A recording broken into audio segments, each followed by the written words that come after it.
तुमचं सहर्ष स्वागत आहे आपल्या ऑनलाईन प्लॅटफॉर्मवर। विद्यार्थी मित्रांनो, आपल्याला आज असा विषय बघायचा आहे जो की प्रत्येक कॉम्पिटिटिव्ह एक्झामची तयारी करणाऱ्या विद्यार्थ्यांच्या मनामध्ये भीती निर्माण करतो आणि तो विषय म्हणजे इकॉनॉमिक्स।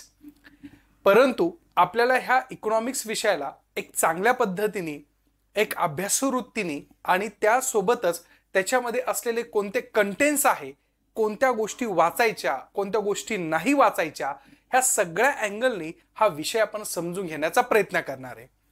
एक्झामला विचारल्या जाणाऱ्या प्रश्नाची काठिण्य पातळी आणि आपण करतो त्याचा अभ्यासाची असलेली जी गती आहे त्याचा कधीतरी मॅचअप होत नाही आणि यामुळे कुठेतरी आपल्याकडचे असलेला जो अभ्यास आहे तो मागे सरतो आणि आपल्याला जे एम पाहिजे किंवा जे आपलं एम असतं, ध्येय असतं, ते लवकर क्रॅक होत नाही।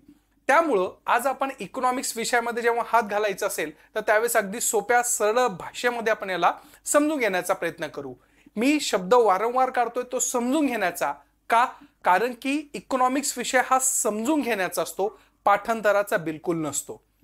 खूप विद्यार्थ्यांच्या त्या स्वरूपातले असे जेव्हा आमचं कन्व्हर्सेशन होतं किंवा आमच्या त्या गोष्टीवर बातचीत होती तेव्हा विचारविनिमय होतो, त्यावेळेस एक गोष्ट तिथं कॉमनली सगळ्यांचा एक प्रश्न असतो की सर आम्हाला हा सब्जेक्ट समजतच नाहीये, म्हणून मी हा शब्द काढतोय की पहिले याला समजून घेऊ। इकॉनॉमिक्स विषय हा सामान्य स्वरूपामध्ये आपल्या दैनंदिन जीवनाशी निगडीत असलेला विषय, त्याला आपण क्लिष्ट बनवतो आणि क्लिष्ट बनवून त्याच्या अननेसेसरी गोष्टी लक्षात ठेवण्याचा प्रयत्न करतो। मग हे सगळ्या गोष्टी आपल्याला आज बाजूला काढायच्या आहे आणि ह्या सगळ्या गोष्टी समजून घेताना आपल्याला याच्यातले एक्झाम ओरिएंटेशननी काय काय बघायचंय, कोणत्या घटकावर बघायचं आहे, कोणत्या घटकावर आपल्याला क्वेश्चन विचारतो आणि कोणत्या उपघटकांवर क्वेश्चन विचारले जात नाही, हेही आपण याच्यामध्ये बघणार आहोत। या स्वरूपामध्ये मी ॲडव्होकेट सुधीर बोडखे तुमचं स्वागत करतो। विद्यार्थी मित्रांनो, पहिली तर गोष्ट ती म्हणजे काय की अर्थशास्त्राचा अभ्यास कसा करावा आणि त्याच्यामध्ये कोणती घटक असतात आणि परीक्षाभिमुख त्याचा असलेला अभ्यासक्रम कसा दिलेला आहे। बघा, कोणत्याही विषयाला जेव्हा तुम्हाला हात घालायचा असतो तो विषयाला हात घालता वेळेस डोक्यामध्ये एकच गोष्ट असली पाहिजे, ती म्हणजे काय, तो विषय नेमकं काय सांगतोय, त्या विषयाची ग्रॅव्हिटी कोणत्या स्वरूपात आहे आणि त्या विषयामध्ये कशा प्रकारचं असलेलं कंटेंट लपलेलं आहे। ज्यावेळेस आपण असं म्हणतो की अर्थशास्त्र, तर अर्थशास्त्राचं आपल्याला हे सगळं ज्ञान हे कधी कळतं, ज्यावेळेस आपल्याकडे हातामध्ये सिलेबस असतो। मग आपल्याकडं पूर्व परीक्षा आणि मुख्य परीक्षा ह्या दोन परीक्षांचे असलेले सिलेबस आपल्या हातामध्ये असायला पाहिजे। मग आता या सिलेबसमध्ये पर्टिक्युलर इकॉनॉमिक्स विषयावर कशा प्रकारचे असलेले त्यांनी सिलेबस डिकोड केलेला आहे हे आपल्याला तिथं कळलं पाहिजे।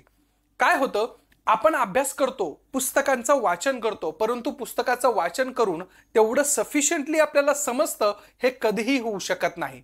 त्यामुळं आपल्याला त्या इकॉनॉमिक्सच्या असलेल्या टर्मिनॉलॉजीज काय आहे, त्याच्यामध्ये असलेले महत्त्वाचे घटक कोणते आहे, त्याच्यामध्ये त्याचे उपघटक कोणते आहे की ज्या घटकावर कंटिन्युअसली क्वेश्चन विचारलेला आहे, हे आपल्याला समजणं गरजेचं आहे।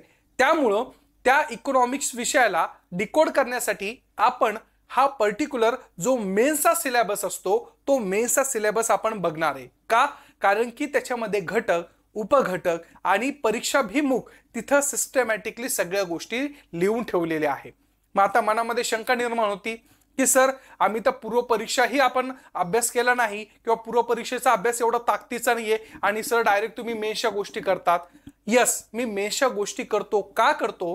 कारण की मेन्सचा सिलेबस हा डिकोडिफाईड केलेला आहे। डिकोडिफाईड म्हणजे काय, स्पष्टपणे त्याच्यामधले घटक नमूद केलेले आहे। जर तुम्ही प्रिलिम्सचा असलेला सिलेबस बघितला तर त्याच्यामध्ये अगदी 1 लाईन किंवा 2 लाईन्स मध्ये सिलेबस दिलाय। मग मला एक सांगा, जर तुम्हाला फक्त म्हटलं की भारताची अर्थव्यवस्था अभ्यास करा, भारताची अर्थव्यवस्था बजेट अभ्यास करा, अरे पण त्याच्यामध्ये नेमकं वाचायचं काय, कोणत्या गोष्टी वाचायच्या, ह्या सगळ्या गोष्टीचा असलेला संदर्भ लागला पाहिजे की नाही। मग अशा स्वरूपामध्ये आपल्याला मेन्स सिलेबस हा सुंदररित्या आयोगानेच काय केलेला आहे, डिकोड करून दिलेला आहे। त्यामुळं आपल्याला ह्या डिकोड करता वेळेस सगळ्या गोष्टीचं अवलोकन करणं अपेक्षित आहे, किंबहुना ते आपण केलंच पाहिजे। मग आता आपण त्या मुख्य परीक्षेच्या ओरिएंटेशननी त्याच्या पद्धतीने आपण अभ्यास कसा केला पाहिजे आणि त्याचे घटक कोणते आहेत ते पहिले आपण समजून घेऊ आणि त्याच्यानंतर आपल्याला प्रत्येक अजून ह्या सिलेबसला डिकोड करू, जेणेकरून तुमचा अभ्यास एकदम सुटसुटीत पद्धतीने होऊन जाणार आहे. मग आपल्याला सिलेबस दिला आहे मेन्सचा, कंबाईन मेन्सचा, ज्याला आपण ग्रुप बी मेन्स म्हणतो, तर त्याचा सिलेबस आहे आणि तो सिलेबस आपण पहिले हाताशी घेणार आहे. म्हणजे मुख्य परीक्षेच्या ओरिएंटेशनने आपण अभ्यास करायचा, मग पूर्व परीक्षा ऑटोमॅटिकली त्याच्यामध्ये कव्हर होती. आता काही विद्यार्थी म्हणतात की सर पूर्व परीक्षा आणि मुख्य परीक्षा एकत्रित अभ्यास करता येऊ शकतो का? तर हो, 100% करता येतो. संयुक्त पूर्व परीक्षा आणि संयुक्त मुख्य परीक्षा यांचा. का?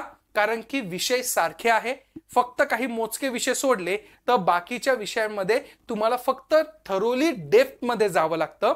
त्यामुळं तुमचा अभ्यास तेवढा स्ट्रॉंगली तिथं आपल्याला करावा लागणार आहे अर्थव्यवस्थेच्या मुख्य परीक्षेच्या दृष्टिकोनातून. मग आता इथं इकॉनॉमिक्सचा ज्यावेळेस विषय बघतो तर त्यावेळेस आपल्याला काय दिसतंय की पर्टिक्युलर त्यांनी समग्रलक्षी अर्थशास्त्र आणि भारतीय अर्थव्यवस्था हे दोन मोठे हेडिंग दिलेले आहे मेन्सच्या एक्झाम मध्ये. मग आता समग्रलक्षी अर्थशास्त्र, त्याला इंग्लिशमध्ये मॅक्रो इकॉनॉमी म्हणतात. इकॉनॉमिक्सचे प्रकार दोन असतात, एक मायक्रो इकॉनॉमी आणि दुसरा असतो त्या प्रकारचा असलेला मॅक्रो इकॉनॉमी. मग आता मायक्रो इकॉनॉमी म्हणजे काय आणि मॅक्रो इकॉनॉमी म्हणजे काय याचा संदर्भ आपल्याला सुरुवातीला घ्यावा लागणार आहे. तो मी तुम्हाला जो सिलेबस डिकोड करायचा आहे त्याच्यामध्ये मी सांगेल. मग इथं समग्र लक्षीय म्हणजे मॅक्रो इकॉनॉमीचा अभ्यास सांगितलेला आहे. मग याच्यामध्ये स्थूल स्वरूपामध्ये तुम्हाला कॉन्सेप्च्युअल क्लॅरिटीचा बेसिस इथं क्वेश्चन तुम्हाला विचारला जाण्याची शक्यता आहे. मग समग्र लक्षीय अर्थ, त्याचा अर्थ काय आहे तिथं तुम्हाला सिलेबसमध्ये दिलाय. दुसरी गोष्ट दिली आहे वृद्धी आणि विकास, म्हणजे कॉन्सेप्च्युअल क्लॅरिटीवर क्वेश्चन असणार आहे. त्याच्यानंतर सार्वजनिक वित्त, त्याच्यानंतर आंतरराष्ट्रीय व्यापार आणि आंतरराष्ट्रीय भांडवल. आता हा तर समग्र लक्षीय अर्थ म्हणजे अर्थशास्त्र म्हणजे मॅक्रो इकॉनॉमीच्या संदर्भामध्ये इथं दिलेला आहे. आता आपल्याला पर्टिक्युलर असलेल्या भारताच्या अर्थव्यवस्थेवर काय सिलेबस दिलेला आहे तर सरळ सांगितलेलं आहे की भारतीय अर्थव्यवस्थेची आव्हाने आणि आर्थिक सुधारणा. दुसरा पॉइंट दिलेला आहे भारतीय शेती आणि ग्रामीण विकास. तिसरा पॉइंट आहे सहकार क्षेत्र. चौथा आहे मौद्रिक व वित्तीय क्षेत्र. पाचवा आहे सार्वजनिक वित्त आणि वित्तीय संस्था. सहावा आहे उद्योग क्षेत्र आणि सेवा क्षेत्र. त्याच्यानंतर पायाभूत सुविधा विकास, त्याच्यानंतर आंतरराष्ट्रीय व्यापार आणि भांडवल आणि महाराष्ट्राची अर्थव्यवस्था. अशा प्रकारे त्यांनी स्पष्टपणे आपल्याकडे अर्थशास्त्राच्या असलेल्या काही मूलभूत घटकांवर हात ठेवलेला आहे आणि ह्या मूलभूत घटकांचं तुम्हाला अभ्यास करायचा सांगितलेला आहे. पण तरीही विद्यार्थी मित्रांनो, आता आपल्याला फक्त सिलेबस माहित झालाय. सिलेबस हा मुख्य परीक्षेचा असा आहे आणि याच्यातलेच काही 2-3 शब्द उचलले की प्रीचा सिलेबस कव्हर होतो. अशा प्रकारे त्यांनी प्रीचाही सिलेबस केलेला आहे. मग आता मला हे कळतं की आता हा फक्त सिलेबस आहे, याला डिकोड केलं नाही, पण नेमकं वाचायचं काय याच्यामध्ये ना. मला समग्र अर्थशास्त्र लक्ष्य सांगितलेलं आहे, मॅक्रो इकॉनॉमी सांगितली, पण मॅक्रो इकॉनॉमी मध्ये काय आहे, पुढं काय आहे सांगितलंय का? नाही. मग आता आपल्याला हे शोधायचंय. हे शोधता वेळेस याच्यामध्ये काय विचारलं जाऊ शकतं, याच्यामध्ये कोणत्या कॉन्सेप्ट विचारल्या जाऊ शकता, याच्यामध्ये असलेल्या कोणत्या उपघटकावर मला क्वेश्चन विचारला जाणार आहे हे मला आता आयडेंटिफाईड करायचंय. आणि ह्या आयडेंटिफाईड केल्यानंतर मला लक्षात येईल, अरे वा, अच्छा याच्यामध्ये समग्र लक्ष अर्थशास्त्रामध्ये ह्या गोष्टी येतात का, वृद्धी आणि विकासमध्ये ह्या गोष्टी येतात का. मग अशा स्वरूपामध्ये आपण ह्या सिलेबसला अजून बारकाईने बघू. याला micro analysis of a syllabus म्हणतात किंवा डिकोडेशन ऑफ द सिलेबस असे म्हटले जातात, की ज्याच्या माध्यमातून तुमच्या असलेल्या प्रत्येक घटकावर आपण फोकस करणार आहोत, उपघटकावर पण फोकस करणार आहोत. मग याच्यामध्ये सगळ्यात महत्वाचं आपल्याला एक एक गोष्ट इथं संदर्भ घेणं गरजेचं आहे. मग आता सुरुवात करूया प्रत्येक घटकाला डिकोड करण्याचा. पहिला आहे समग्र लक्षीय अर्थशास्त्र, म्हणजे हा पहिला पॉइंट आपण त्याच्यामध्ये काय करतोय, कव्हर करण्याचा प्रयत्न करतोय. मग हा एक पॉइंट झाला. ह्या पॉइंट मध्ये अजून काही आतमध्ये लपलेला आहे का, तर त्याचे उपघटक आहे. मग समग्र लक्षीय अर्थशास्त्र म्हणजे तर मोठ्या स्वरूपामध्ये अर्थशास्त्र काय आहे आणि त्या अर्थशास्त्राची असलेली परिभाषा काय आहे. जर मी तुम्हाला म्हटलं की ह्या देशाचा जीडीपी हा आहे, त्या देशाचा जीडीपी तो आहे, भारताच्या उद्योग क्षेत्रांचं एवढं त्या प्रकारचा व्याप वाढलेला आहे, भारतामध्ये बेरोजगारी एवढी वाढलेली आहे, भारतामध्ये दारिद्र्य एवढं आहे, अमेरिकेमध्ये दारिद्र्य एवढं आहे, चीनची अर्थव्यवस्था कोसळलेली आहे, श्रीलंका कोसळलेला आहे. म्हणजेच काय सांगतोय आपण, एका प्रकारे अर्थशास्त्राच्या ढोबळमानाने त्याचं असलेलं अस्तित्व दाखवतोय. जर आपण बघायला गेलं तर अमेरिकेसारख्या देशामध्ये कर्जाचं प्रमाण वाढलेलं आहे, महाराष्ट्र राज्याचं प्रमाण कर्जाचं वाढलेलं आहे. मग हे ज्या काही गोष्टी आहे हे काय आहे तर ढोबळमानाने अर्थव्यवस्थेचं केलेलं विश्लेषण. मग हे सगळं कुठं होत असतं, ज्यावेळेस तुमची अर्थशास्त्र ही समग्रलक्षी म्हणजे मॅक्रो इकॉनॉमीच्या ओरिएंटेशननी बघितल्या जातं. म्हणजे थोडक्यात आपल्याला समग्रलक्षीय अर्थव्यवस्थेमध्ये त्या देशाची, कोणत्याही देशाची, भारत असो, चीन असो, अमेरिका असो, कोणत्याही देशाचा ज्यावेळेस अर्थशास्त्राचा ढोबळमानाने ठोक टाळ्याच्या आधारावर ज्यावेळेस तुम्ही अनालिसिस करतात की अशा प्रकारचा असलेला त्याचा जीडीपी वाढलाय, कमी झालाय का काही झालेला आहे, तर त्यावेळेस त्या देशाचा अभ्यास म्हणजे मॅक्रो इकॉनॉमी आहे असं म्हटल्या जातं. म्हणजे तुमच्या लक्षात आलं असेल की मॅक्रो इकॉनॉमी म्हणजे ढोबळमानाने केले गेलेला अभ्यास. पण ढोबळमानाने म्हणजे फक्त अंदाजित अभ्यास नसतो, तो प्रॉपरली अभ्यास असतो, फक्त मोठ्या स्तरावर केलेला अभ्यास असतो. त्याच्यानंतर येतो दुसरा शब्द, तो म्हणजे मायक्रो इकॉनॉमी. मायक्रो म्हणजे काय तर अगदी सूक्ष्म स्तरावर. जसं की फॉर एक्झाम्पल भारतामध्ये पर्टिक्युलर बेरोजगारपणा वाढलेला आहे. मग हे बेरोजगार प्रमाण वाढायचे कारण कोणती, त्याच्या मागचं असलेलं शैक्षणिक कारण कोणतं, त्याच्या मागचा तांत्रिक घटक कोणता, म्हणजे अगदी मायन्यूट लेवलवर बेरोजगारी मोठी संकल्पना आहे, पण त्याची कारणं अगदी मुळापर्यंत शोधणं, ग्रामीण भागात किती आहे, शहरी भागात किती आहे, कोणत्या बेरोजगारीचं प्रमाण वाढलेलं आहे, कोणत्या बेरोजगारीचं प्रमाण कमी झालेलं आहे. म्हणजे मायन्यूट लेवलवर ज्यावेळेस तुम्ही अर्थशास्त्राचा अभ्यास करता तर त्याला म्हणलं जातं मायक्रो इकॉनॉमी. काय म्हणतात? Micro economy. मग कदाचित तुम्हाला आता समग्रलक्षी अर्थशास्त्र म्हणजे मॅक्रो इकॉनॉमी आणि मायक्रो इकॉनॉमीचा अर्थ कळाला असायला पाहिजे, हे मी अपेक्षित करू शकतो. मग अशा पद्धतीने मग ज्यावेळेस आपल्याला सिलेबसमध्ये दिलं आहे की समग्रलक्षी अर्थशास्त्र, मग त्या समग्रलक्षी अर्थशास्त्रामध्ये नेमकं बघायचं काय असतं, तर त्या अर्थशास्त्रामध्ये आपल्याला बघायचं आहे की राष्ट्रीय उत्पन्न. आता बघा, राष्ट्रीय उत्पन्न बघायचंय. मग राष्ट्रीय उत्पन्न बघायचंय, मग हे त्या देशाचं, जसं की भारताचं आपण उदाहरण घेऊ. मग भारताचा असलेला मायक्रो इकॉनॉमी पहिला घटक आहे की राष्ट्रीय उत्पन्न. मग आपल्याला अभ्यासाच्या असलेल्या दिशेमध्ये किंवा अभ्यासाच्या असलेल्या अभ्यासक्रमामध्ये राष्ट्रीय उत्पन्नाची संकल्पना दिलेली आहे. मग राष्ट्रीय उत्पन्नामध्ये आपल्याला काय बघायचं, तर याच्यामध्ये आपल्याला बघायचं जीडीपी बघायचा, त्याच्यानंतर जीएनपी बघायचा, त्याच्यानंतर एनएनपी बघायचा, त्याच्यानंतर एनडीपी बघायचा. हे अशा विविध ज्या संकल्पना आहे की त्या देशाचे असलेलं उत्पन्न किती आहे, राष्ट्रीय उत्पन्न म्हणजे त्या देशाचं उत्पन्न किती आहे. मग ते देशाचं उत्पन्न आपण काही टर्मिनॉलॉजी मध्ये सांगत असतो, काही पर्टिक्युलर असलेल्या काही डेफिनेशन मध्ये सांगत असतो.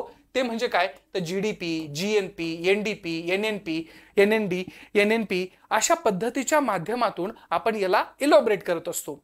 मग आता एक्झामला तुम्हाला डिरेक्टली याच्यावर व्याख्याच्या असलेल्या आधारावर क्वेश्चन विचारला जातो. मग क्वेश्चन विचारला जातो what is the difference between GDP and GNP, अशा प्रकारचा क्वेश्चन विचारला जातो.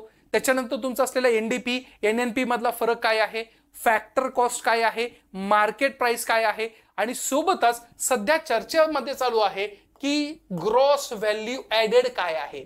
म्हणजे एका प्रकारे त्या देशाच्या असलेल्या राष्ट्रीय उत्पन्नाच्या घटकांमध्ये काय काय गोष्ट केल्या जाती, कोणत्या गोष्टी मोजल्या जातात आणि ते कशाच्या आधारावर मोजल्या जातात, आणि त्या स्वरूपामध्ये त्या राष्ट्रीय उत्पन्नाच्या असलेल्या ज्या संकल्पना आहे त्याच्यावर विचारले गेलेले क्वेश्चन्स हे मॅक्रो इकॉनॉमीमध्ये विचारल्या जातात. मग आता आपल्या भारताचा अभ्यास करायचा तर भारताचा जीडीपी किती आहे, भारताचा जीएनपी किती आहे, भारताचा एनएनपी किती आहे, भारताचा एनडीपी किती आहे, भारताची ग्रॉस व्हॅल्यू ऍडेड किती झालेली आहे, हे सगळं आपल्याला इथं अभ्यास करायचा आहे संपूर्णरित्या, सखोलरित्या. याच्याही पलीकडे जाऊन त्या प्रकारे आपल्याकडं आता क्वेश्चन विचारला जात आहे की राष्ट्रीय उत्पन्न तुम्ही जर काढत असाल तर राष्ट्रीय उत्पन्नाच्या काही थेरीज आहे, याच्यावर मेन्स मध्ये क्वेश्चन विचारले गेलेले आहे. प्री मध्ये पण एखाद्या वेळेस चुकून जर आला तर आपल्याला डील करण्याची कॅपॅसिटी निर्माण झाली पाहिजे. मग अशा वेळेस राष्ट्रीय उत्पन्न मोजण्याच्या काही थेरीज असतात आणि ते थेरीज निर्माण करणारे, काही सिद्धांत निर्माण करणारे काही पूर्वी लोक होते. मग त्या प्रकारचे असलेले 17वे शतक, 18वे शतक, 19वे शतक, 20वे शतक, ह्या प्रत्येक शतकानुसार राष्ट्रीय उत्पन्न किती असेल ह्या संदर्भामध्ये प्रत्येकाचे मतमतांतर होते. मग अशा वेळेस त्या थेरीज जे सिद्धांत आहे त्याच्यावरही क्वेश्चन विचारले जातात. सोबतच त्या प्रकारचं राष्ट्रीय उत्पन्न मोजमापीसाठी आपल्याकडं संस्था आहे. मग NSSO, त्या प्रकारचं असलेलं NSO, अशा स्वरूपातल्या असलेल्या पर्टिक्युलर असलेल्या CSO, ह्या सगळ्या ज्या संस्था आहे त्या संस्थांचा देखील आपल्याला काय करायचं आहे, अभ्यास इथं करायचा आहे.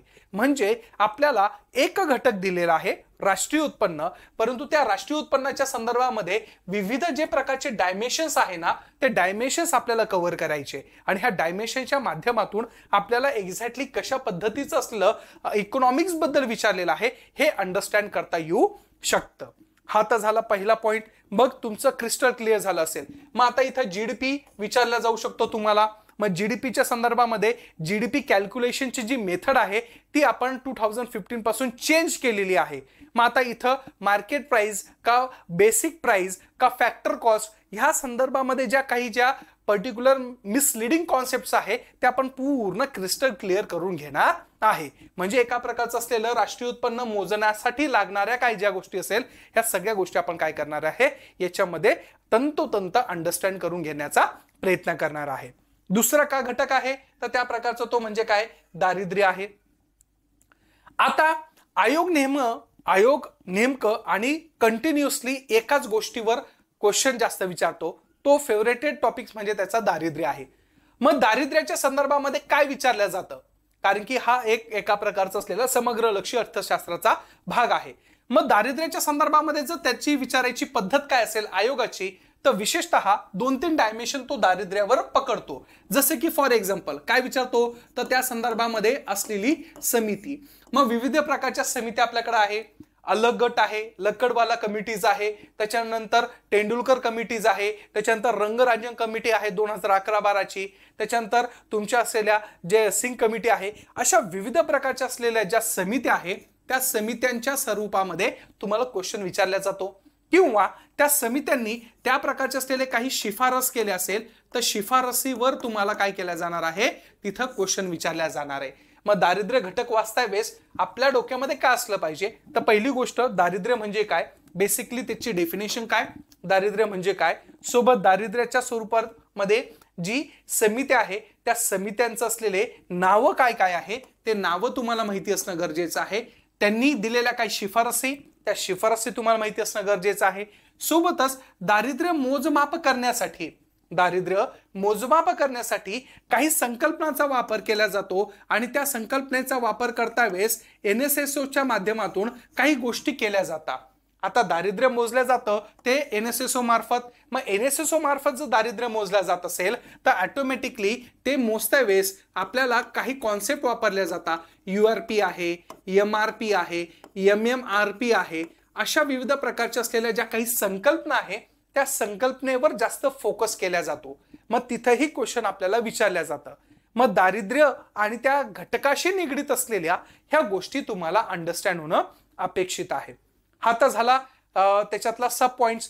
अजून दारिद्र्याबद्दल काय विचार करता येऊ शकतो किंवा दारिद्र्यावर काय क्वेश्चन्स विचारल्या जातात तर लक्षात ठेवायचं दारिद्र्यावर महत्वाचा विषय त्या प्रकारचा डिटेलमध्ये जर क्वेश्चन गेला तर आपल्याला विचारलं जातं की दारिद्र्याची कारणे कोणती आणि ते कारणे कशामुळे झाली आहे आणि त्याला दूर करण्याची असलेली गव्हर्नमेंटनी काय काय स्टेप्स उचलले आहे. जसं की एकदा विचारलं होतं की दारिद्र्य कमी करण्यासाठी 20 पॉइंट्स प्रोग्राम काय आहे आणि 20 पॉइंट्स प्रोग्रामच्या माध्यमातून आपण पॉवर्टी एलिव्हेशन्स प्रोग्राम कशा पद्धतीने आपण यूज केलेले आहे. आता अशा स्वरूपामध्ये तुम्हाला ते दारिद्र्य जी संकल्पना आहे ती कंपल्सरी माहीत असणं अपेक्षित आहे, कारण की याच्यावर आयोग क्वेश्चन विचारतो म्हणजे विचारतो. इथं कोणत्याही प्रकारचा इफ बट लावायचं नाही की मला माहित आहे किंवा माहित नाहीये, हे पाठच करायचं. याच्यामध्ये क्वेश्चन हमखास विचारला जातो. याच्यामध्ये सगळ्यात महत्वाचं जर बघायला गेलं तर अजून काय दिसतं आपल्याला, आकडेवारी. तुम्ही आकडेवारी फिक्स करून ठेवायची. हे आकडेवारीवर क्वेश्चन विचारल्या जातात. मग तिथं रूरलची आकडेवारी, अर्बनची आकडेवारी, सोबतच तिथं स्टेट वाईज आकडेवारी कसं आहे. आयोगाचा जर फेवरेट कोणी व्यक्तिमत्व असेल तर तो तेंडुलकर समिती आहे. मग तेंडुलकर समितीच्या संदर्भामध्ये 2005ला अपॉइंटमेंट, 9ला रिपोर्ट हातात आणि त्या प्रकारचं असलेलं कॅल्क्युलेशन केलंय 4, 5, 9, 10, 11, 12. मग अशा वेळेस तिन्ही असलेल्या स्वरूपामध्ये आकडेवारी तुम्हाला माहिती असणं गरजेचं आहे दारिद्र्याचा ज्यावेळेस तुम्ही अभ्यास करशाल त्यावेळेस. मग अशा वेळेस ह्या सगळ्या कॉन्सेप्ट तुमच्या डोक्यामध्ये असायला पाहिजे. मग त्याच्याही पुढे जाऊन त्या प्रकारचं असलेलं दारिद्र्यावर एक अजून पेटेंटेड आणि तिथं चर्चेमध्ये असलेला संकल्पना म्हणजे काय तर त्या प्रकारचं असलेलं ह्युमन पॉवर्टी इंडेक्सच्या ऐवजी आता त्या प्रकारचा असलेला मल्टी डायमेन्शनल पॉवर्टी इंडेक्स जो आपण वापरतोय आहे त्या संदर्भामध्ये भरपूर क्वेश्चन विचारलेले. मग इथं UNDP आणि UNDPच्या माध्यमातून जो MPI तयार केलेला आहे त्याच्यावर कंटिन्युअसली आता क्वेश्चन विचारत आहे. मग मल्टी डायमेन्शनल पॉवर्टी इंडेक्स काय आहे, त्या प्रकारच्या असलेल्या काही कॉन्सेप्ट इथं अजून काही आहे का असोसिएट, इथंही क्वेश्चन विचारल्या जातात. त्यामुळं तुम्हाला दारिद्र्याचा अभ्यास करता वेळेस ह्या सगळ्या गोष्टी तिथं अभ्यास करावा लागणार आहे. बघा आपण किती डिकोड करतोय म्हणजे कोणत्या घटकावर कशा प्रकारचा क्वेश्चन विचारला जाऊ शकतो याचा एक अंदाज बांधता येऊ शकतो आपल्याला. आणि हा अर्थशास्त्राचा विषय अगदी सोपा होऊ शकतो. कारण की तुम्हाला कळलं पाहिजे की समग्र लक्ष्य अर्थशास्त्र म्हणल्यावर तिथं मुलगा घाबरतो, अरे मॅक्रो इकॉनॉमी बोले तो क्या, आणि त्याच्यामध्ये काय असू शकतं. मग त्याच्यामध्ये हे जर आपण बघायला गेलं तर हेच आहे, फक्त इथं त्या प्रकारच्या कॉन्सेप्ट्स काय आहे आणि कोणत्या एरियावर क्वेश्चन विचारतो हे तुम्हाला मायन्यूट अनालिसिस झालं पाहिजे. आणि आपण त्या पद्धतीची टेस्ट सिरीज लॉन्च करणार आहोत आणि त्या टेस्ट सिरीजमध्ये प्रत्येक घटक, उपघटक, ह्या सगळ्या उपघटक असेल किंवा घटक असेल तर त्याच्यावर मायन्यूटली मी क्वेश्चन्स तयार करणार आहे. मग तुम्हाला कोणताही आणि कशाही प्रकारचा क्वेश्चन येऊ द्या तो आपण चांगल्या प्रकारे डील करू शकतो. त्याच्यानंतर समग्र लक्ष्य अर्थशास्त्रामध्ये तिसरा घटक येतो तो म्हणजे बेरोजगारी. मग आता बेरोजगारीवर काय विचारलं जातं किंवा बेरोजगारी हा उपघटक आहे, ह्या उपघटकावर कशा प्रकारचे क्वेश्चन विचारले जातात तर लक्ष ठेवायचा. बेरोजगारीवर त्या प्रकारचा क्वेश्चन देत्या वेळेस ते सगळ्यात पहिले त्या स्वरूपातली व्याख्या विचारतात की बेरोजगार म्हणजे काय, बेरोजगार कोणाला म्हणावं. दुसरा आहे त्याच्यामध्येच तो म्हणजे काय, त्या बेरोजगारीचे प्रकार विचारले जातात. म्हणजे तुम्हाला बेरोजगारीचा अभ्यास करता वेळेस इथं डोक्यामध्ये ठेवलंच पाहिजे की मला बेरोजगारीचा अभ्यास करताना त्याची व्याख्या लक्षात ठेवणं आहे, त्याच्यासोबत त्याचे प्रकार लक्षात ठेवणं आहे. मग बेरोजगारी मोजता वेळेस त्याचं मोजमाप कोण करतं याच्यावर पण तिथं काय केलेलं आहे, त्या प्रकारचा क्वेश्चन विचारलेला आहे. मग बेरोजगार मोजमाप कोण करणार आहे, कशा पद्धतीने आहे आणि ह्या सगळ्या प्रकारच्या असलेल्या गोष्टीच्या माध्यमातून गव्हर्नमेंटनी काय इनिशिएटिव्ह घेतलेले आहे की बेरोजगारी कमी करायची आहे. त्या मग तुमच्या असलेल्या बेरोजगारीची उदाहरणं भरपूर आहे मग किंवा ते टाइप्स भरपूर आहे. मग त्याच्यामध्ये डिस्गस अनएम्प्लॉयमेंट आहे, सिजनल अनएम्प्लॉयमेंट आहे, त्याला प्रच्छन्न बेरोजगारी म्हणतो किंवा हंगामी बेरोजगारी म्हणतो, सुशिक्षित बेरोजगारी म्हणतो. ह्या सगळ्या गोष्टी ज्यावेळेस आपण अभ्यास करणार आहोत तर त्यावेळेस त्याचं असलेलं आणि ते कमी करण्यासाठी गव्हर्नमेंटनी कशा कशा प्रकारचं असलेलं तिथं साधनं वापरलेली आहे याचा असलेला आपल्याला अभ्यास करणं अपेक्षित आहे. मग अशा वेळेस आपल्याला NRLM काय आहे आणि त्यासोबत असलेलं लाईव्हलीहूड मिशन जे आहे, त्याच्यानंतर अंत्योदय अन्न योजना किंवा बाकीच्या ज्या काही स्कीम्स असेल त्या स्कीमचाही देखील इथं काय करायचा आहे, अभ्यास करायचा आहे. म्हणजे ह्या घटकावर तुम्हाला काय विचारलं जाऊ शकतो तर अशा प्रकारचं असलेलं मोजमाप आणि त्याच्या रिलेटेड काही गोष्टी असेल तर तेही विचारल्या जाणार आहे. मग कदाचित तुम्हाला आत्ताचा असलेलं पर्सेंटाईल पण विचारलं जाऊ शकतं की किती सध्या बेरोजगारीचा दर आहे. मग लेबर फोर्स पार्टिसिपेशन रेट काय असतो, श्रमशक्ती काय असते आणि ह्या श्रमशक्तीच्या स्वरूपामध्ये कशा प्रकारचं असलेलं काय कॅल्क्युलेशन केलं जातं, एक विविध प्रकारच्या कॉन्सेप्ट जे आहे त्या कॉन्सेप्ट तुम्हाला तिथे विचारल्या जाऊ शकतं. मग लेबर फोर्स पार्टिसिपेशन रेट वाढलाय का कमी झालाय, इवन दो तुमच्या असलेल्या संदर्भामध्ये ह्या बेरोजगारी आणि रोजगार, ह्या रोजगाराच्या संदर्भामध्ये तुमचा GDP मध्ये किती कॉन्ट्रीब्युशन आहे. मग त्या GDP मध्ये पण तुम्हाला तिथं मायन्यूटली विचारलं जाऊ शकतं की ऍग्रिकल्चरच्या याच्यामध्ये, ऍग्रिकल्चर GDP मध्ये रोजगार क्षमतेचा प्रमाण वाढलंय का कमी झालंय. सोबत त्या प्रकारचं मॅन्युफॅक्चर आहे, मॅन्युफॅक्चर मध्ये रोजगाराचं प्रमाण वाढलंय का कमी झालं आहे. आणि त्या प्रकारचा सर्व्हिस सेक्टर आहे, त्या सर्व्हिस सेक्टरमध्ये रोजगारांचं प्रमाण वाढलंय का कमी झालंय. एकंदरीत बेरोजगारीच्या स्वरूपामध्ये असलेल्या काही ज्या बारीक सारी गोष्टी असणार आहे त्या सगळ्या गोष्टी आपल्याला तिथं अभ्यास करणं अपेक्षित आहे आणि हे अपेक्षित असलेलं सगळ्या गोष्टी आपण फुलफिल करणं गरजेचं आहे. आलं लक्षात. मग अशा पद्धतीने इथं समग्र लक्षी अर्थशास्त्रामध्ये आपल्याला बेरोजगारी समजून घेणं अपेक्षित आहे. आलं लक्षात. त्याच्यानंतर आहे समग्र लक्षी अर्थशास्त्राचा पुढचा भाग, तो म्हणजे काय, पैसा व चलन. फार महत्वाचा आहे. मग आता इथं काय विचारलं जाऊ शकतं, किंवा किंबहुना जर PYQचा अंदाज घेतला तर PYQच्या माध्यमातून मला एक गोष्ट कळतीये ॲज अ ॲस्पिरंट म्हणून, म्हणजे एक विद्यार्थी म्हणून जर मी अभ्यास करत असेल तर मला कळतंय की PYQच्या माध्यमातून इथं काय विचारलं जाऊ शकतं. मग समग्र लक्षी अर्थशास्त्रामध्ये पैशाच्या स्वरूपामध्ये मला काय विचारलं जातं, मग त्या स्वरूपामध्ये डेफिनेशन विचारलं जातं. काय विचारलं जातं, डेफिनेशन विचारलं जातं. मग पैशाची डेफिनेशन काय आहे, जसं की फॉर एक्झाम्पल पिगू हे जे अर्थतज्ञ आहे तर त्यांचं असलेलं काय संदर्भ आहे, पर्टिक्युलर पैशाच्या बाबतीमध्ये. मग कोण असं म्हटलेलं आहे की पैसा त्यालाच म्हणावा की जो कार्य करतो तोच पैसा आहे. मग अशा प्रकारच्या काही डेफिनेशन्स असतात आणि त्या डेफिनेशनचा असलेला जो संदर्भ आहे तो डेफिनेशनचा संदर्भ इथं तुम्हाला असणं अपेक्षित आहे. पैशाची डेफिनेशन तुम्हाला तिथं माहिती असणं अपेक्षित आहे, कारण की संपूर्ण जग आता पैशाच्या स्वरूपामध्ये असलेलं सगळं कार्य करतो. पहिलं आपल्याकडे बार्टर सिस्टीम होती. बार्टर म्हणजे ही वस्तू घ्या ती वस्तू घ्या, परंतु आता वस्तूचं विनिमय म्हणजे exchange of the any commodity it's totally depend on the particular rupees, और we can be said it is a consider as the on the basis of dollar, euro, त्याच्यानंतर पाऊंड, अशा विविध प्रकारच्या देशाच्या करन्सीवर डिपेंड असतो. त्यामुळं त्याची बेसिक फिलॉसॉफी काय आहे, त्याला का असं म्हटलं जातं, हे सगळं सविस्तररित्या आपल्याला ह्या कोर्सेसमध्ये बघायचं आहे. ह्या कोर्सेसचा मूळ उद्देश असा असणार आहे की तुम्हाला जेवढ्या काही गोष्टीची रिक्वायरमेंट असेल एक्झाम ओरिएंटेशननी आम्ही इथं तुम्हाला देण्यासाठी तयार झालेलो आहोत.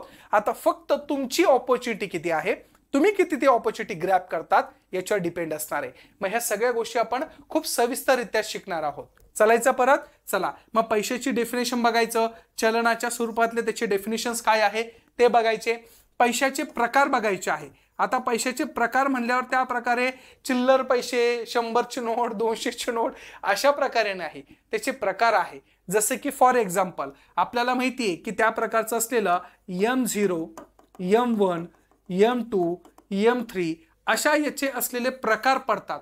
मग हे प्रकार कशाच्या आधारावर आहे, तर flowing of the particular money supply. मग इथं पैशाचा पुरवठा किती होतो आणि पैशाचा पुरवठा आणि चलन फुगवटा किती होतो याच्यावर आधारित असलेलं काही जे गणित आहे, तर ह्या सगळ्या गोष्टीवर आधारित तुम्हाला कॉन्सेप्ट विचारल्या जातात. M0 कॉन्सेप्ट काय, M1 काय, M2 काय आहे आणि M3 काय आहे, ह्या सगळ्या गोष्टी तिथं आपल्याला समजून घेणं गरजेचं आहे. अगदी सोपी कॉन्सेप्ट आहे. खूप विद्यार्थ्यांना इथं गफलत होती, M0, M1, M2 क्या है भाई ये, परंतु ते आपण अगदी सोप्या सरळ भाषेमध्ये शिकून घेणार आहे. मग अशा पद्धतीने पैसा आणि चलन या बाबतीत असलेलं जे समीकरण आहे त्याच्यावर अशा प्रकारे क्वेश्चन विचारल्या जातात. मग रेड्डी समितीने काय सांगितलं होतं, मग आपण M4 आपण आता वापरतोय की नाही वापरते, पहिले M4 वापरायचो. मग इथं पॉवर्ड मनी काय आहे, हाय पॉवर्ड मनी, नॅरो मनी काय आहे, ब्रॉड मनी काय आहे, अशा त्या विविध प्रकार त्याचे जे प्रकार आहे, जसं की आपण आता सांगितलं नॅरो मनी, हाय पॉवर्ड मनी, त्याच्यानंतर पर्टिक्युलर असलेलं ब्रॉड मनी, ह्या सगळ्या कॉन्सेप्ट तुम्हाला असणं गरजेचं आहे, किंबहुना याच्यावर क्वेश्चन विचारल्या जातो. त्याच्यानंतर अजून एक गोष्ट आहे ती म्हणजे तिथं कॉन्सेप्ट विचारली होती मनी मल्टीप्लायर. मनी मल्टीप्लायर, आता मनी मल्टीप्लायर म्हणजे पैशांचा गुणांक म्हणजे काय याच्यावर ही क्वेश्चन विचारलेला आहे. मग पैशाचा गुणांक काय असेल, पैशाचा गुणांक का बरं केला जातो, आणि पैशाचा गुणांकाच्या माध्यमातून जो चलन फुगवटा तयार होतो म्हणजे जे इन्फ्लेशन तयार होतो तर तो इन्फ्लेशन कशा प्रकारे कमी करता येऊ शकतं, अशा विविध ज्या संकल्पना आहे ह्या संकल्पनेवर क्वेश्चन विचारलेला आहे. म्हणजे बघा मित्रांनो, आपण फक्त एक एक टॉपिकला डिकोड करतोय. विचार करा, हे सगळ्या कॉन्सेप्ट अगदी तुम्ही मुखदगत होणार आहे. तुम्हाला त्या सगळ्या गोष्टी ॲब्सोल्युटली लक्षात राहणार आहे. तुम्हाला ह्या गोष्टी एकदा कळाल्या की तुम्ही एकदम निवांत राहशाल आणि तुम्हाला त्या सगळ्या गोष्टी तिथं प्रॉपरली अंडरस्टँड होऊ शकतं. मग अशा पद्धतीने पैसा आणि चलनाच्या बाबतीत असलेल्या ह्या सगळ्या गोष्टी आपल्याला दिसून येत आहे. मग सोबतच समग्र लक्षी अर्थशास्त्रामध्ये अजून एक घटक आहे, तो म्हणजे काय आहे, चलनवाढ. काय आहे, चलनवाढ. मग आता ह्या चलनवाढीच्या संदर्भामध्ये आपल्याला काय दिसतंय की चलनवाढीच्या स्वरूपामध्ये आपल्याला काय अभ्यास करायचा, तर परत इथं डेफिनेशन अभ्यास करायची की what is mean by the inflation.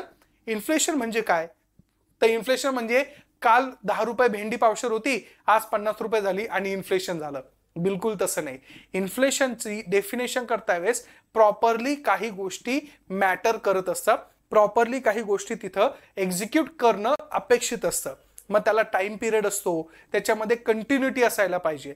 जसे की साखर 20 रुपये किलो होती, आज 42 रुपये किलो झाली आहे, म्हणजे साखरेचे भाव हे वाढलेले आहे, म्हणजे हा चलन फुगवटा आहे किंवा इन्फ्लेशन झालं आहे असं म्हणू शकतो.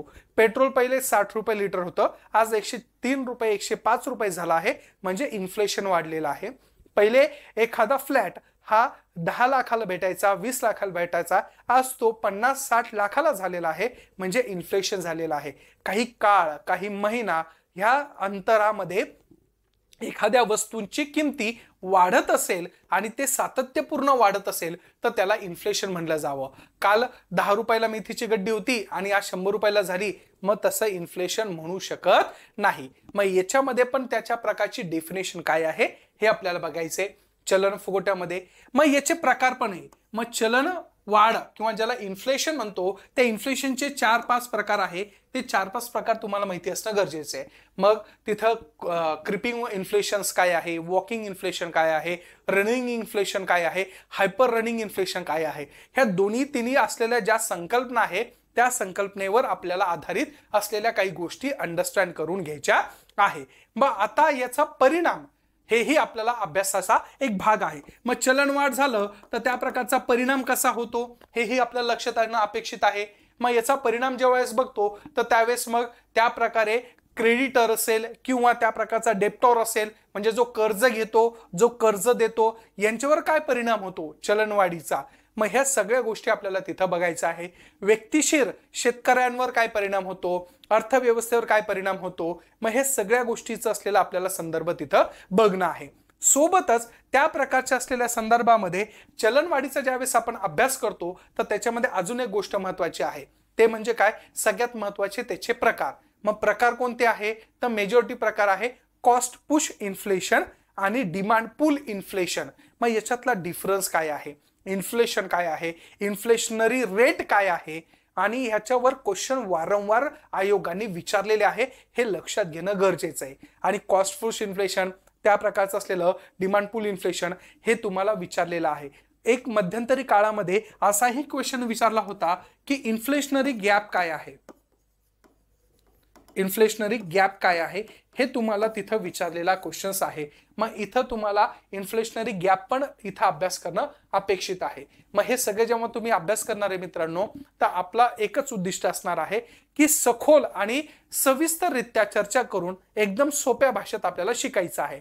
भले की आपल्याला त्याच्यामध्ये त्या प्रकारचा असलेल्या काही कॉन्सेप्ट डबल अभ्यास करायला पडत असेल तरीही हरकत नसावी, परंतु ह्या ज्या संकल्पना जर आपण प्रॉपरली एक्झिक्यूट केल्या, प्रॉपरली अनालिसिस केल्या, तर तुम्हाला बऱ्यापैकी काय होणार आहे, सगळ्या गोष्टी कव्हर होणार आहे. बघा, समग्र लक्ष्य अर्थशास्त्रामध्ये ज्यावेळेस आपण बघतो तर तब्बल आपल्याला ह्या सगळ्या गोष्टी तिथं अंडरस्टँड करणं गरजेचं आहे. त्याच्यानंतर आता बघा, फक्त हा एक पॉइंट कव्हर झाला बरं मित्रांनो. बघा, कोणता, समग्र लक्षी अर्थशास्त्र म्हणजे इकॉनॉमिक्स समजायला वेळ लागणार आहे अशातला भाग नाहीये, परंतु त्या गोष्टी तिथं अंडरस्टँड करता वेळेस तुम्हाला हे सगळ्या संकल्पना माहिती असणं अपेक्षित आहे. आलं लक्षात. त्याच्यानंतर त्या प्रकारचा आहे वृद्धी आणि विकास. आता वृद्धी आणि विकासमध्ये आपल्याला काय अभ्यास करायचा आहे तर पर्टिक्युलर त्यांच्यातला फरक काय आहे ग्रोथ अँड डेव्हलपमेंट मध्ये. त्याच्यानंतर पर्टिक्युलर त्यांच्या संकल्पना काय आहे ते तिथं आपल्याला बघायचं आहे. सोबतच त्या अनुषंगाने ज्यावेळेस आपल्याला बघता येतं तर विकासाचे निर्देशांक काय आहे, तर तिथं काय कोणत्या स्वरूपात असणार आहे त्याचाही अभ्यास आपल्याला इथं करायचा आहे. जसं की फॉर एक्झाम्पल जर आपण म्हटलं की ह्युमन डेव्हलपमेंट इंडेक्स HDI, मग ज्यावेळेस आपल्याकडे माहिती आहे की युनायटेड नेशन डेव्हलपमेंट प्रोग्राम मार्फत एक रिपोर्ट सादर केला जातो, त्याला म्हणतात SDR, ह्युमन डेव्हलपमेंट रिपोर्ट म्हणतो. मग त्याच्यामध्ये 5 निर्देशांक दिलेले असतात आणि ह्या 5 निर्देशांकाच्या आधारावर कोणता देश विकसित आहे, कोणत्या देशामध्ये ह्युमन रिसोर्सेसच्या बऱ्यापैकी डेव्हलपमेंट झालेली आहे, कोणती झालेली नाहीये, याच्यावर त्या प्रकारचं असलेलं अनालिसिस केलं जातं. मग आपल्याला काही विकासाचे निर्देशांक असतात ते तुम्हाला अभ्यास करणं अपेक्षित आहे. त्याच्यानंतर HDI आहे, त्याच्यानंतर GII आहे, त्याच्यानंतर त्या प्रकारचं असलेलं GNI आहे. हे तुम्हाला सगळं अभ्यास करणं आहे. मग ग्लोबली पर्टिक्युलर्स असलेलं जे आपण म्हणतो ना की स्त्री आणि पुरुषांमध्ये असलेला तुमच्या असलेली ही जी प्रकार आहे डिफरन्शिएट, त्याचाही विकास निर्देशांक इथं चेक केला जातो. त्या प्रकारचा असलेला एका वेळेस तुम्हाला याचाही निर्देशांक विचारलेला आहे. PHDI याच्यावर प्रेशराइज ह्युमन डेव्हलपमेंट इंडेक्स याच्यावरही क्वेश्चन विचारलेला आपल्याला दिसून येतो. मग अँथ्रोपोसेन ह्या प्रकारच्या काळापासून त्या आतापर्यंत जी डेव्हलपमेंट झालेली आहे त्या डेव्हलपमेंटमध्ये खऱ्या अर्थाने आपला विकास झाला आहे का अधोगती झाली आहे याचा संदर्भ घेण्यासाठी हा PHDI आपण इनोव्हेट केलेला आहे. मग अशा पद्धतीने ह्या सगळ्या डेव्हलपमेंटल जे इंडेक्स आहे त्या इंडेक्सवर क्वेश्चन विचारलेले आहे आणि ते तुम्हाला माहिती असणं अपेक्षित आहे. त्याच्यानंतर येतो शाश्वत विकास. याच्यामध्ये भरपूर विकासाचे निर्देशांक आहे मित्रांनो. मग ग्लोबल हंगर इंडेक्स आहे, त्याच्यानंतर ग्लोबलच्या स्वरूपामध्ये अजून काही एज्युकेशनल डेव्हलपमेंटल इंडेक्स असेल तर तेही आपण याच्यामध्ये इन्क्लूड करू शकतो. त्याच्यानंतर आहे शाश्वत विकास म्हणजे ज्याला आपण SDG म्हणतो. मग आता इथं अभ्यास करता वेळेस SDG तर 2015 पासून तर 2030 पर्यंत ह्या सगळ्या गोष्टीवर भाष्य केलंय. मग त्याच्या पहिले काय होतं तर त्याच्या पहिले होतं MDG. मग मिलेनियम डेव्हलपमेंट गोल्स काय आहे. मग मिलेनियम डेव्हलपमेंट गोल्स त्या प्रकारच्या असलेल्या स्वरूपामध्ये त्याचे प्रकार काय, SDG चे प्रकार किती आहे, कोणत्या स्वरूपातला आहे आणि किती कशा पद्धतीने त्यांनी विचारलेला आहे. अशा विविध आणि असंख्य स्वरूपातल्या गोष्टी आणि त्याच्या माध्यमातून ह्या सगळ्या गोष्टीवर विचारलेले जे संकल्पना आहे याच्यावर तुम्हाला क्वेश्चन विचारलेले आहे. त्यामुळं अभ्यासामध्ये तुम्हाला ह्या संकल्पना त्याचे असलेले काही संदर्भ हे हाताशी नेहमी असायला पाहिजे. मग वृत्तपत्र असेल किंवा तुमचं असलेलं जे काही बुक्स असेल त्या बुक्सच्या माध्यमातून इथं कव्हर करता आलंच पाहिजे. या संदर्भामध्ये निश्चिंत राहा, तुम्हाला सगळं डायजेस्टिव्ह मटेरियल हातात दिलं जाणार आहे आणि त्या डायजेस्टिव्ह मटेरियलच्या माध्यमातून तुम्हाला बऱ्यापैकी गोष्टी तिथं रिव्हॉल्व करता येऊ शकतं. त्याच्यानंतर वृद्धी आणि विकासामध्ये काय बघू शकतो आपण तर त्या प्रकारे त्याच्यातले घटक कोणते कोणते आहे. वृद्धी आणि विकासाचे घटक पण एकदा विचारलेले आहे, त्यामुळे हे घटक पण आपण तिथं बघू शकतो की what are the contributive ingredients within the development of any country. मग जसे की शिक्षण आहे, आरोग्य आहे, रोजगार आहे, हे घटक आहे ना त्या देशामध्ये. जसे की उदाहरणार्थ जर तुम्हाला म्हटलं की साऊथ आफ्रिकेमध्ये आणि भारतामध्ये विकसित कोण आहे तर तुमचं उत्तर असणार आहे भारत आहे. तुम्हाला जर विचारलं की पाकिस्तान आणि भारतामध्ये कोण विकसित, भारत आहे. पाकिस्तान का नाहीये कारण की पाकिस्तानमध्ये आरोग्य व्यवस्था नाहीये, पाकिस्तानमध्ये शिक्षणाची व्यवस्था नाहीये, पाकिस्तानमध्ये रोजगार व्यवस्था नाहीये, त्याच्यानंतर पाकिस्तानमध्ये अर्थव्यवस्था व्यवस्थित नाहीये. परंतु हे सगळं भारतामध्ये व्यवस्थित चालू आहे की नाही. मग याचा अर्थ काय की these are the particular ingredients, these are the major factors which are contributing to the develop of your nation. मग अशा वेळेस तिथं ह्या सगळ्या गोष्टी बघितल्या जातात. जसं की आता रिसेंटली भारत स्किल इंडियावर जास्त फोकस करतोय, तांत्रिक घटकाच्या असलेल्या रोजगारावर फोकस करतोय. का जागतिक स्तरावरची डिमांड ती आहे. आता आपल्याला माथाडी कामगार अपेक्षित आहे का नाही, आपल्याला अपेक्षित काय आहे की तांत्रिक घटकाच्या आधारावर असलेला जो युवा वर्ग आहे त्याची निर्मिती करणे. मग अशा पद्धतीच्या माध्यमातून ज्यावेळेस तुम्ही बघता तर त्यावेळेस वृद्धी आणि विकासामध्ये हे पॉइंट्स सब पॉइंट्स तुम्हाला माहिती असणं अपेक्षित आहे. पुढचा घटक आहे सिलेबसचा, तो म्हणजे काय सार्वजनिक वित्त. आता सार्वजनिक वित्त हा एका प्रकारे भारताच्या असलेल्या अर्थव्यवस्थेचा गाभा मानला जातो. मग सार्वजनिक वित्त ज्याला इंग्लिशमध्ये पब्लिक फायनान्स म्हणतात. मग आता सार्वजनिक वित्ताबद्दल काय अभ्यास केला पाहिजे तर भारताच्या असलेल्या प्रत्येक पैशाचं असलेलं नियोजन आणि त्याचा अभ्यास हा म्हणजे सार्वजनिक वित्तामध्ये केला जातो.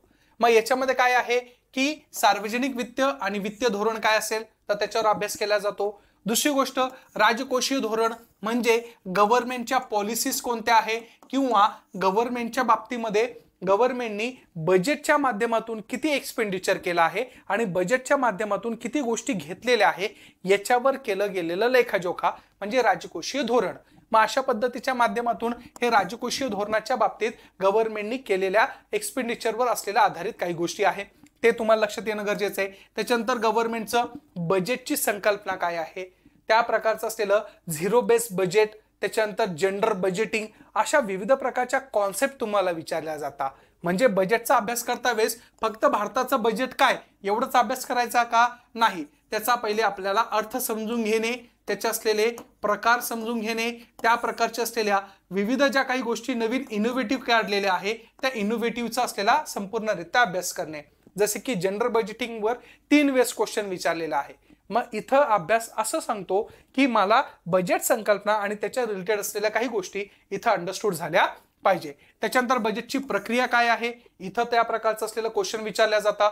What are the procedural aspect of the your budgetary framings. मग हे सगळ्या गोष्टी तिथं तुम्हाला माहिती असणं अपेक्षित आहे. म्हणजे हा सगळा भाग कशाचा आहे, सार्वजनिक वित्ताचा. सार्वजनिक वित्ताचा म्हणजे पब्लिक फायनान्सचा. कोणाचा आहे, public finance. What are government is willing to be introduce with in the India. अशा प्रकारचं असलेली जी पॉलिसी फ्रेमवर्क आहे ती पब्लिक फायनान्स मध्ये आपल्याला इन्क्लूड होताना दिसून येते. त्याच्यानंतर लेखा परीक्षण आहे. त्याच्यानंतर आहे वित्तीय सुधारणा, ज्याला आपण म्हणतो LPG मॉडेल. ते LPG वर देखील भरपूर क्वेश्चन विचारला आहे. लिबरलायझेशन्स, प्रायव्हेटायझेशन्स आणि ग्लोबलायझेशन्स. मग अशा पद्धतीने हे जे वित्तीय सुधारणा आहे तर वित्तीय सुधारण्याचे काही कंडिशन्स आल्या होत्या का, मग 1992लाच आपण काय केलं, त्याच्या पहिले का नाही केलं, मग अशा स्वरूपामध्ये त्या 8व्या पंचवार्षिक योजनेपासून आपण ह्या सगळ्या गोष्टी काय इम्प्लिमेंट करत होतो, ह्या सगळ्या गोष्टीचं असलेलं अवलोकन किंवा त्याचा अभ्यास ह्या सार्वजनिक वित्तामध्ये आपल्याला काय करायचं आहे, सखोलरित्या करायचा आहे. कर संकल्पना बघायची आहे. कर संकल्पनामध्ये डायरेक्ट टॅक्स आहे, इनडायरेक्ट टॅक्स आहे, सोबतच कंटिन्युअसली आता चर्चेमध्ये आहे तो म्हणजे GST. मग GSTचे त्या प्रकारचा असलेला जो दर आहे तर दरावर कंटिन्यू भांडणं होत असतात की किती ठेवावा, मग 0, 5, 12, 18, 28 असा असला पाहिजे का, 18 पेक्षा जास्त 28% लक्झरियस टॅक्सेशन आहे त्याला विचारला जातो. गुगल टॅक्स काय आहे, त्या प्रकारचे असलेले विविध ज्या काही संकल्पना आहे त्या संकल्पनाचाही तुम्हाला सखोल चर्चेनुसार अभ्यास करावा लागणार आहे. थोडक्यात कर रचना आणि कर रचनेच्या संदर्भामध्ये काही सिद्धांत आहे का, ते सिद्धांत पण तुम्हाला काय करावं लागणार आहे, इथं अभ्यासाला घ्यावे लागणार आहे. मग अशा प्रकारे कर संकल्पनाच्या अभ्यासामध्ये तुम्हाला ह्या सगळ्या गोष्टी घेणं अपेक्षित आहे.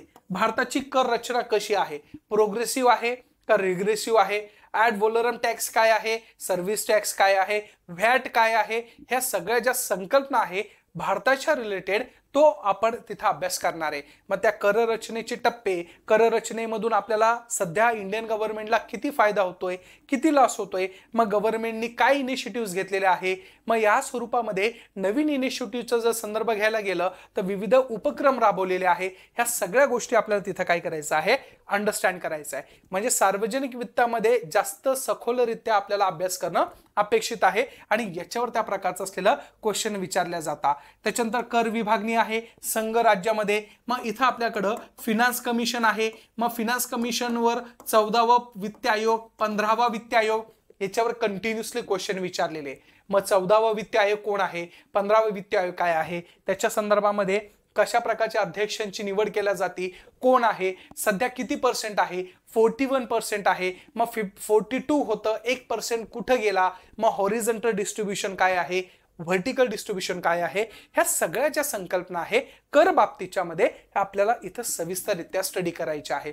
म्हणजे सार्वजनिक वित्ताच्या बाबतीमध्ये हे अभ्यास करता वेळेस तुमच्या डोक्यामध्ये असायलाच पाहिजे की हे आपल्याला सगळं शिकायचं आहे. अगदी सोप्या भाषेमध्ये आहे, दिसायला शब्द अवघड आहे परंतु आपण याला अगदी सोपं करून समजून घेणार आहे.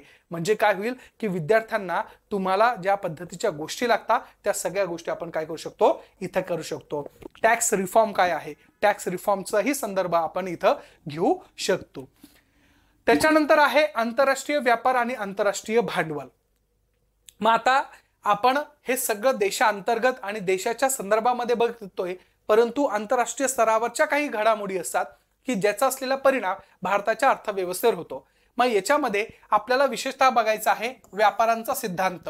आंतरराष्ट्रीय व्यापार चालतो बघा, एका देशाने दुसऱ्या देशासोबत व्यापार करणे, दुसऱ्या देशासोबत आपला व्यापाराची असलेली गती डिसाईड करणे, ह्या सगळ्या गोष्टी ज्यावेळेस आपण बघतो तर त्यावेळेस आपल्याला कळतं की व्यापार सिद्धांत असणं गरजेचं आहे. मग त्याच्या संदर्भामध्ये कॉस्ट ॲडव्हान्टेज थेरी आहे, absolute cost advantage theory, comparative advantage theory, ह्या सगळ्या थेरीज आपल्याला तिथं बघायचं आहे की व्यापार कसा होतो. व्यापार हा काही नवीन नाहीये, म्हणजे अगदी हडप्पा संस्कृती कालीनपासून आपल्याकडं दुसऱ्या देशांसोबत आपण व्यापार करतोय मग व्यापाराच्या काही थेरीज असतात, त्या थेरीजच्या माध्यमातून आपल्याला काही गोष्टी करणं भाग पडतं. मग ह्या सगळ्या गोष्टीचा अभ्यास याच्यामध्ये करायचा आहे. त्याच्यानंतर BOT आहे, BOP आहे, सोबत त्याच्यानंतर विदेशी व्यापाराचे धोरण काय आहे हेही आपल्याला इथं अभ्यास करायचा आहे. विदेशी व्यापार सुधारणा करायची आहे. त्याच्यानंतर प्रमुख प्रादेशिक संस्था असेल आणि त्या प्रकारच्या आंतरराष्ट्रीय काही संस्था असेल, त्या संस्थांचा इथं सखोल अभ्यास करायचा आहे. जसे की फॉर एक्झाम्पल तुमचं असलेलं इथं तर पुढं आहे एशियन ग्रुप आहे. एशियन ग्रुप नंतर तुमचं असलेलं युरोपियन युनियन आहे, त्याच्यानंतर युनायटेड नेशन्स आहे, त्याच्यानंतर WTO आहे, त्याच्यानंतर ILO आहे. अशा काही आंतरराष्ट्रीय सर्व संस्था आहे, जसं की वर्ल्ड बँक आहे, IMF आहे. ह्या सगळ्या संस्था आपल्याला इथं अभ्यास करायचे आहे की ज्याच्या माध्यमातून त्यांचं कंपोजिशन ते कसं वर्क करतात आणि भारताच्या संदर्भामध्ये कशा आहे. जसं की आत्ताच्या मेन्स पेपरमध्ये राज्यसेवेच्या मुख्य परीक्षेमध्ये विचारलेलं आहे की IMF कोणाला कर्ज देतं, मग सर्व राष्ट्रांना देतं का फक्त विकसनशील राष्ट्रांना देतं का विकसित राष्ट्रांना देतं, ह्या संदर्भामध्ये असे क्वेश्चन विचारलेले. मग आपल्याला त्या संदर्भामध्येच अभ्यास इथं करणं अपेक्षित आहे. त्याच्यानंतर जागतिकीकरण असेल, उदारीकरण असेल, खाजगीकरण असेल, त्याच्यावरही क्वेश्चन विचारलेले आहे, तेही आपल्याला संदर्भ घेणं गरजेचं आहे. त्याच्यानंतर बहुराष्ट्र कंपन्या, गॅट आणि WTO अशा विविध ज्या संकल्पना आहेत त्या संकल्पनेचा इथं आपण अभ्यास करणार आहोत. जसे की फॉर एक्झाम्पल गॅट बद्दल विचारलेलं होतं. WTO ची स्थापना कधी झाली आहे, 1995लाच का झाली, त्याच्या पहिले काय होतं, मग गॅट अस्तित्वात आल्यानंतर खरं देशामध्ये प्रगती झाली का, मग WTO ची जी आज नियमावली तयार झाली आहे तर त्याच्यामध्ये काय प्रॉब्लेम्स आहे, कोणते प्रॉब्लेम्स नाहीये, ह्या सगळ्या गोष्टीचा असलेला संदर्भ याच्यामध्ये लागणार आहे. म्हणजे बघा विद्यार्थी मित्रांनो, आपण जो अभ्यास करणार आहोत तो सखोल आणि डीप मध्ये तिथे अभ्यास करणार आहोत. मग समग्रलक्षी अर्थशास्त्रामध्ये एवढे सगळे पॉइंट्स येतात आणि ह्या सगळे पॉइंट्सचा असलेला संदर्भ भारताशी रिलेटेड कसा आहे याचा आपण संपूर्णरित्या ॲनालिसिस करणार आहोत. ह्या व्हिडिओचा एकच उद्देश आहे की तुम्हाला तुमच्या अभ्यासाचं एकदम डेप्थ ऑफ नॉलेज कसं आहे ते मिळवायचं कसं, तर त्याही संदर्भामध्ये आपण याच्यामध्ये कव्हर केलेलं दिसून येतंय. मग उद्या चालून तुम्हाला जर विचारलं जात असेल काही कॉन्सेप्च्युअल गोष्टी तर त्याही क्लिअर झाल्या पाहिजे आणि फॅक्च्युअल डेटा हा तुमच्या मुखात असला पाहिजे. ती सगळी तयारी आपण आपल्या कोर्सेसमधून नक्की करून घेणार आहे, जेणेकरून तुम्हाला सगळ्या गोष्टी इझिली कन्व्हर्टेबल होणार आहे. ठीक आहे, मग आपण भेटूया आपल्या कोर्सेसमध्ये की ज्याच्या माध्यमातून तुम्हाला ह्या सगळ्या गोष्टी दिसणार आहे. Thank you so much.